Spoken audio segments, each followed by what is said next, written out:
नमस्ते। ओवरव्यू में आपका स्वागत है। हमें नागरिक से प्रजा बनाने में सफल होती भाजपा सरकार।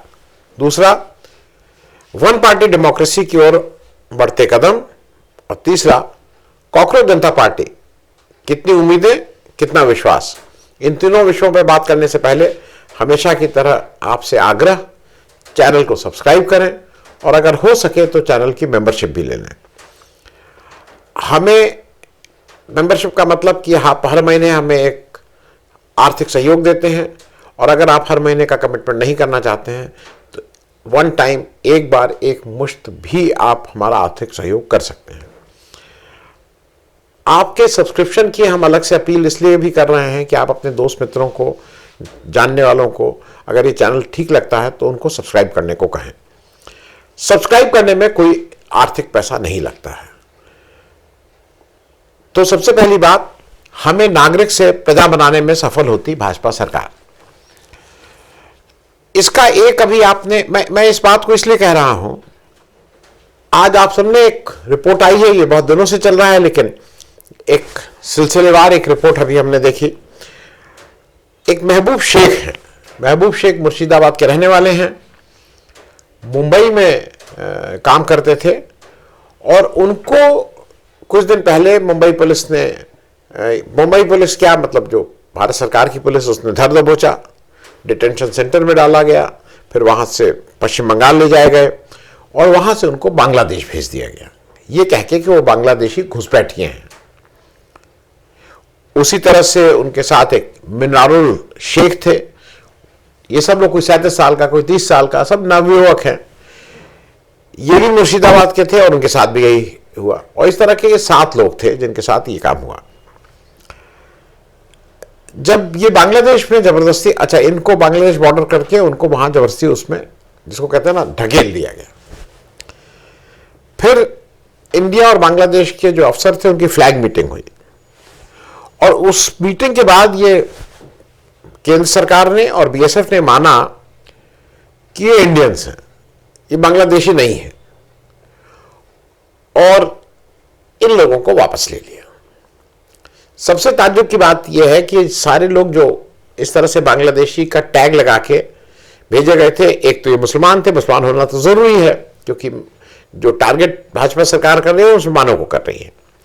ये मुसलमान थे और वेस्ट बंगाल में इन सब ने जो एसआईआर का मामला था, जो नए वोटर लिस्ट में था, उस सबको क्लियर किया था। ये सब लोग वोटर लिस्ट में अपने को की अपनी जगह बना रहे थे।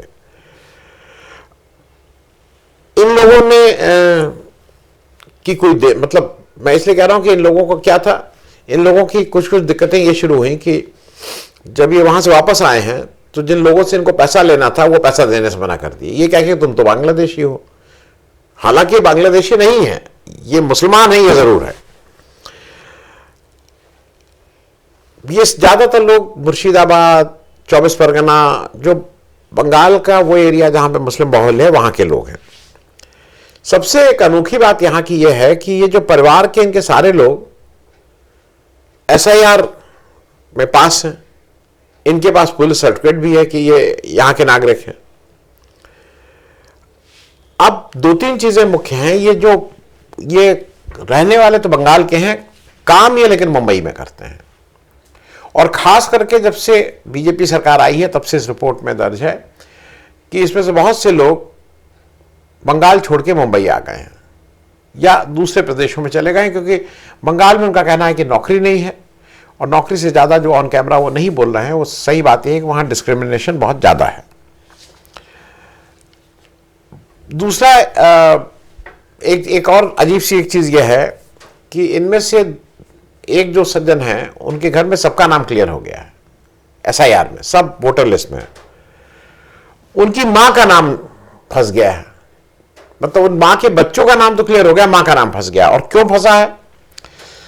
उनका नाम तेरमा बीबी आ गया है और उनका नाम तेरमा खातून है।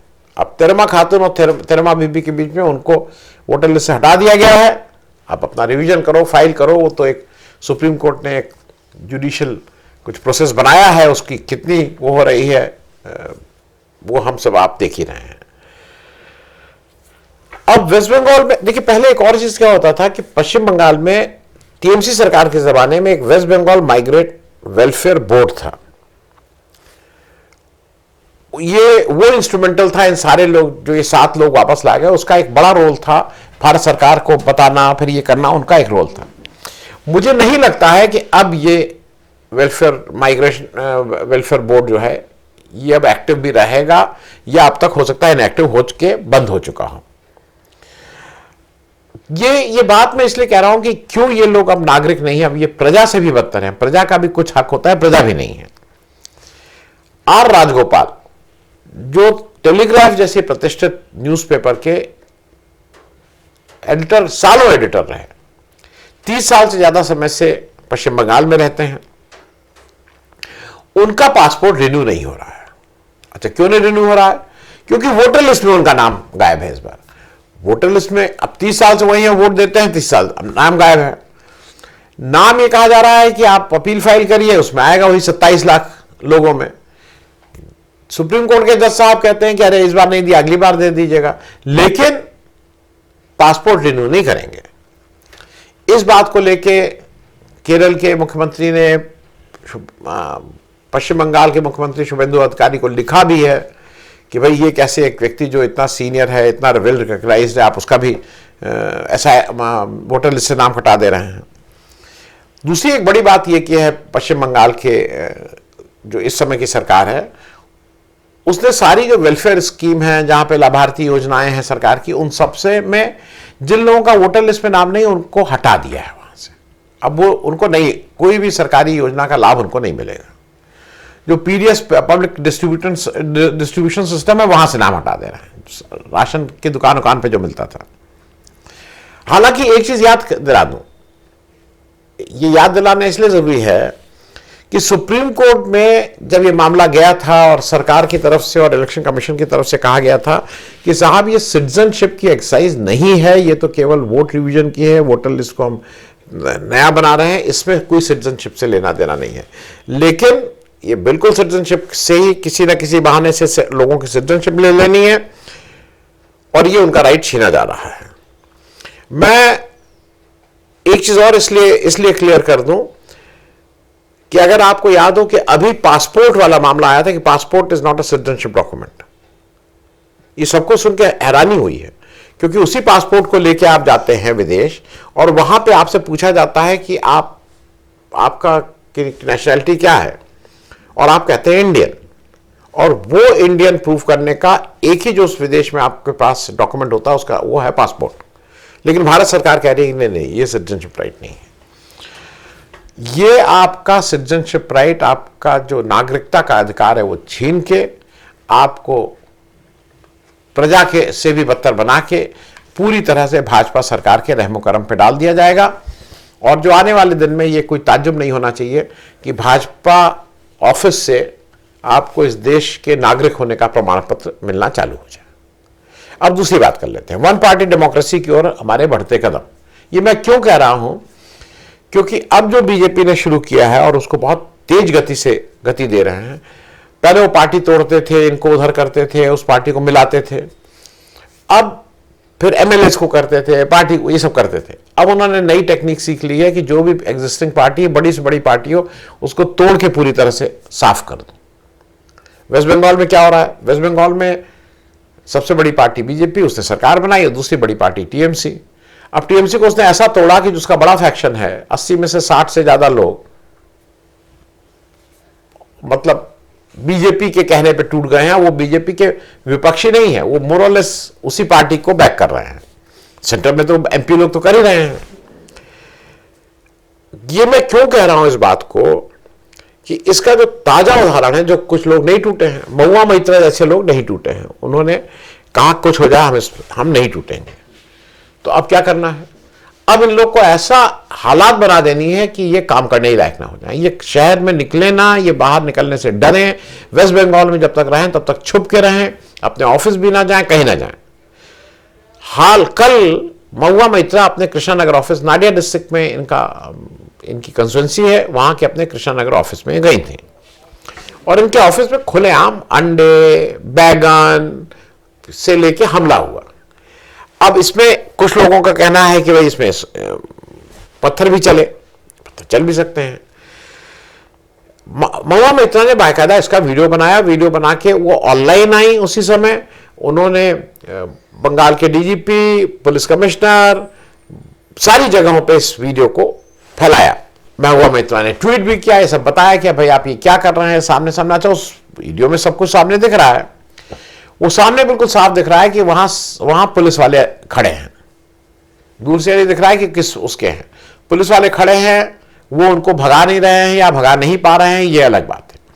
महुआ मैत्रा का जो कहना है वो सीआरपीएफ के लोग हैं। और इसमें मानने वाली बात इसलिए है कि वेस्ट बंगाल में जो अमित शाह जी हैं वो सीआरपीएफ को अपने भाजपा के सेंट्रल आर्म पुलिस की जगह वो भाजपा आर्म पुलिस की तरह उसका इस्तेमाल वहां कर रहे हैं लगातार। और वो जो पुलिस वाले हैं, जैसा महुआ मैत्रा कह रही हैं, वो सीआरपीएफ के लोग हैं। अब उनके सुपरविजन में महुआ मैत्रा आरोप लगा रहे हैं कि वो उनके सुपरविजन में वो इनएक्टिव हैं, वो कुछ कर नहीं रहे हैं। वो बिल्कुल क्लियर है कि अब सीआरपीएफ इसकी पार्टनर बन गई है, पार्टनर इन क्राइम है। अगर आप लगातार देख लें तो सीआरपीएफ वहां सब जगह जा रही है जहां पे ये हो रहा है। उस दिन अभिषेक बनर्जी पर जब हमला हुआ, ये शुरू की बात है, मई में इलेक्शन रिजल्ट्स आए और उसके 2-4 दिन बाद ही अभिषेक बनर्जी अपने किसी पार्टी वर्कर के यहां जा रहे थे, उनके ऊपर बाकायदा हमला हुआ।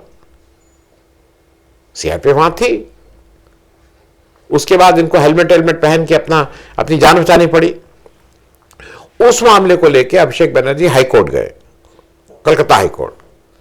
उसने कल कुछ ऐसा हो रहा था कि कल जब महुआ मैत्रा के ऑफिस और उनके ऊपर हमला हो रहा था तो हाईकोर्ट इस केस पे अपना निर्णय सुना रहा था। उसने कहा कि भाई 1 दर्जन से ज्यादा हमले हो चुके हैं टीएमसी के लोगों के ऊपर, और एक तो सरकार से उसने कहा कि आप इसमें एक रिपोर्ट फाइल करिए, कितने लोगों को अरेस्ट किया है, क्या एक्शन लिया है, ये सब बताइए।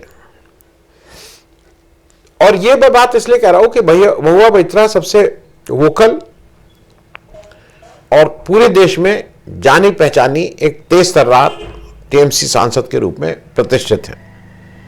इस इलेक्शन में सयानी घोष ने भी अपने को वो स्थान देने की कोशिश की थी, उनको लोगों ने सुना था। वो हिंदी, अंग्रेजी, बांग्ला तीनों में धारा प्रवाह बोल लेती हैं, लेकिन उन्होंने तो मौका जैसे ही पाया वो तुरंत भाग के पहुंच गए उस तरफ। महुआ मैत्रा के साथ ये 13 जून को भी उनको करीम वहीं के कृष्णनगर के कोर्ट में आना था। पहले से उन्होंने कहा था कि हम इनके ऊपर अंडे और ये सब बैगन और टमाटर फेंकेंगे। बाई चांस उस दिन वो आई नहीं तो वो शायद मामला टल गया। कृष्णनगर की बात में एक और चीज बता दूं कि क्यों बीजेपी को यहां दिक्कत हो रही है। एक तो महुआ मैत्रा इन पर्सन, इसमें कहीं कोई दो राय नहीं, वो महुआ मैत्रा है तो बिल्कुल जिसको कहते हैं ना डिमोलिश करती हैं बीजेपी को। मोदी जी को खास करके जिस तरह से बोलते हैं कि मोदी जी सुन लीजिए, मोदी जी को उनसे खास खुंदक है। कृष्णानगर में इसलिए है कि 1999 में वहां एक बार बीजेपी के एमपी जीत चुके हैं लोकसभा चुनाव, फिर 2004 में सीपीएम जीती और उसके बाद 2009 से लगातार 9, 14, 19, 24 लगातार तृणमूल कांग्रेस वहां से जीतती आ रही है। पिछले 2 इलेक्शन से 19-24 में महुआ मैत्रा ही जीती हैं। वहां पे एक चीज और है, वो इसलिए मैं बता दूं कि वो एक इंपॉर्टेंट चीज है कि क्या हुआ है। विधानसभा इलेक्शन में वहां 7, लोकसभा के नीचे 7 विधानसभाएं हैं। पिछली बार इसमें से 6 विधानसभा तृणमूल कांग्रेस जीती थी और 1 बीजेपी जीती थी। इस बार 4 बीजेपी जीत गई और केवल 3 तृणमूल जीती हैं। अब इनका यह है कि इनको महुआ मैत्रा को हम यहां आने नहीं देंगे। अब यह भी साफ है कि हम पुलिस लगवाएंगे, हम काम नहीं, हम गुंडों को पुलिस का प्रोटेक्शन देंगे कि जाके मारो, जाके पीटो, जाके अंडा फेंको, पत्थर फेंको, टमाटर फेंको, बैगन फेंको, जो करो। हम पुलिस प्रोटेक्शन, अभी तक हम ये मानते थे कि पुलिस प्रोटेक्शन जिसके ऊपर हमला होता है उसको दिया जाता है, नहीं। यहां हम पुलिस के सुपरविजन में, हो सकता है ट्रेनिंग भी करवाएं पुलिस से कि इसको ऐसे फेंको, इसको वहां फेंको। पुलिस के सुपरविजन में अब बंगाल में जो बीजेपी के ये इस तरह के जो तत्व हैं वो ये काम करेंगे। क्योंकि कायदे से अगर आप देखिए जो 20 लोगों ने वो छोड़ा या 60 लोग, भाई आपने एक पार्टी के उस पर आप चुनाव जीते हैं, लोकतंत्र में होना ही चाहिए कि इस्तीफा दीजिए फिर से जाइए जनता के बीच में, जीत के आ जाते हैं, बहुत अच्छी बात है। वो आप नहीं कर रहे हैं, आप तो जीत के आए हैं तृणमूल कांग्रेस के नाम पे और अब इधर उधर स्विच कर रहे हैं।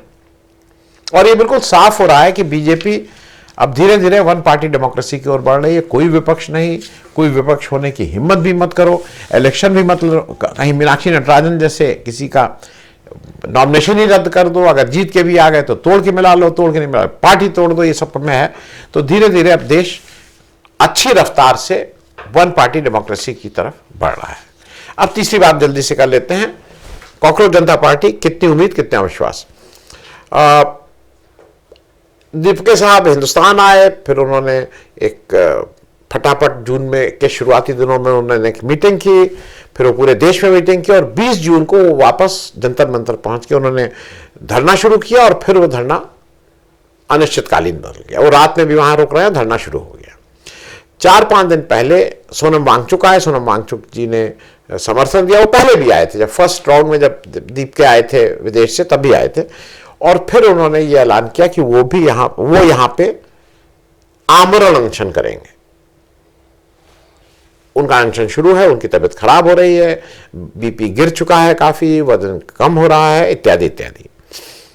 वहां पे 3 ग्रुप आमरण अनशन कर रहे हैं।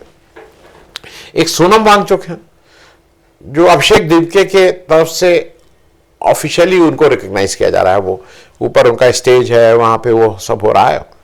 उसके अलावा 6 आयसा के स्टूडेंट्स हैं, ऑल इंडिया स्टूडेंट के, वो जो सीपीआई एमएल वाली स्टूडेंट विंग है, वो 6 अलग कर रहे हैं, उस पर लड़कियां भी हैं। उनकी तबीयत खराब होनी शुरू हो गई है, कुछ लोग अस्पताल ले जाए गए हैं, वो भी अपना। और उसके अलावा एक 9 लोग, एक तीसरी उसी में, मतलब अगल बगल कहीं ऊपर कोई इधर उधर, एक तीसरा ग्रुप 9 लोगों का है जिसमें सब स्टूडेंट नहीं है, इलाहाबाद के कोई वकील साहब हैं, ये सब लोग वहां पे वो आए थे 20 जून को इस प्रोटेस्ट में, और वहां इन्होंने देखा कि ये सब हो रहा है, फिर देखा सोनम वांगचुक भी आ गए, तो उन्होंने उसमें अपना भी एक 9 लोगों ने अपना अनशन शुरू कर दिया। तो 3 ग्रुप अलग अलग जगह पे, एक मतलब अलग अलग स्थान पे, एक ही जगह पे यह आमरण अनशन कर रहे हैं।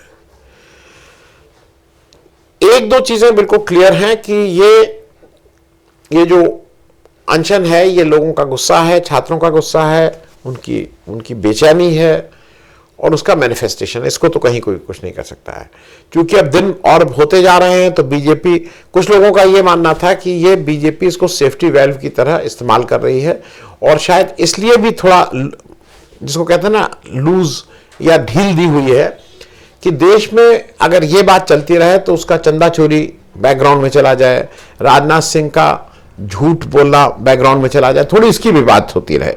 हो सकता है ये बीजेपी की टैक्टिस हो, इससे मना नहीं किया जा सकता है। लेकिन ये भी फैक्ट है कि जो छात्र हैं उनका अभी तक, एक कांग्रेस पार्टी एक आंदोलन चला रही है, लेकिन जो सबसे ज्यादा फोकस मिल रहा है वो इस जंतर मंतर में सोनम वांगचुक के आने से मिल रहा है। यह भी एक सोचने वाली बात है कि वहां एक ही कॉज के लिए 3 ग्रुप क्यों अलग अलग कर रहे हैं। भाई एक ही जगह तीनों लोग मिलकर कर सकते थे, नहीं, वो तीनों लोग अलग अलग हैं। तो इसका मतलब अंतर्द्वंद है, कहीं कहीं अंतर्द्वंद है इस आंदोलन में ही।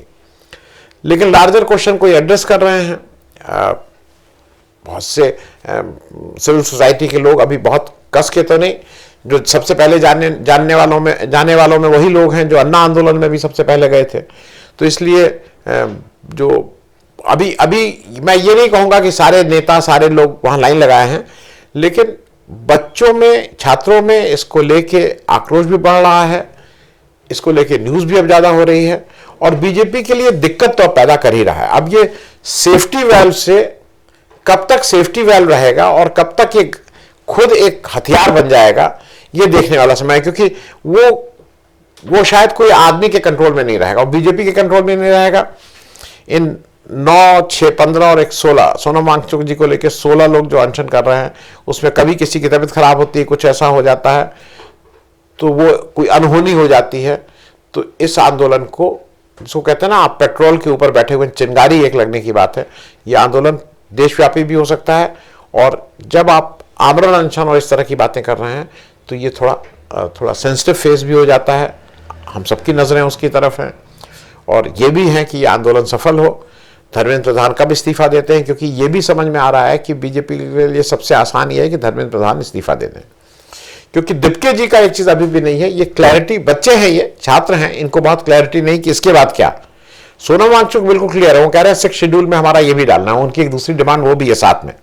लेकिन बाकी जो ये छात्र हैं उनके पास धर्मेंद्र प्रधान का इस्तीफा करने के बाद अगला लाइन ऑफ एक्शन कुछ नहीं है। तो इस उम्मीद के साथ कि धर्मेंद्र प्रधान का इस्तीफा हो, देश की शिक्षा में कुछ सुधार हो और ये आंदोलन कम से कम सफल हो, इसको अन्ना के रास्ते न जाना पड़े, क्योंकि फिर लोगों का विश्वास उठ जाता है इस तरह के आंदोलन से। थैंक्स सो मच, धन्यवाद।